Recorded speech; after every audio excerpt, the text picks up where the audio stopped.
On a créé ASE depuis 2003 et donc les pompes à chaleur, on a commencé au moment du CITE, donc c'était en 2005.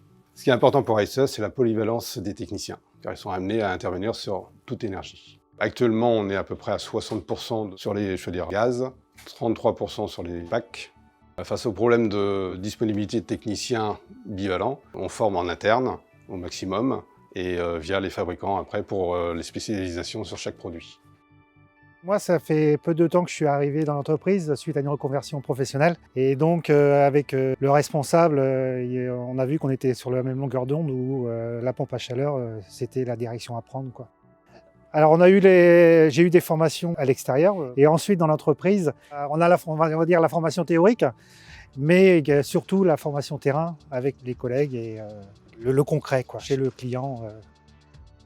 Dans cette technologie, ce qui est mieux que par rapport à ce qu'on fait habituellement au niveau du gaz, ça va être tout ce qui est l'aspect beaucoup plus technique, beaucoup plus précis, plus petit dans les dépannages, beaucoup plus de rigueur et beaucoup d'électronique, donc beaucoup plus intéressant aussi. Pour que la transition se fasse, il faut d'abord l'envie, la polyvalence et derrière, bien sûr, la rémunération. Ce qui me motive à rester à la pointe dans mon métier, c'est d'évoluer en même temps que le marché de la pompe à chaleur qui se développe extrêmement en ce moment. Je me dois d'être performant et d'évoluer avec. Maintenant, il faut s'orienter vers l'avenir, il faut avancer et il faut franchir le pas de passer à la pompe à chaleur. Bon, moi, je l'ai fait. Il faut travailler, mais on voit autre chose, on apprend autre chose et puis on s'éclate, quoi. Alors moi, ce que je conseillerais à un jeune qui hésite à faire une formation pompe à chaleur, je lui dirais de foncer. Ça, c'est sûr, d'y aller.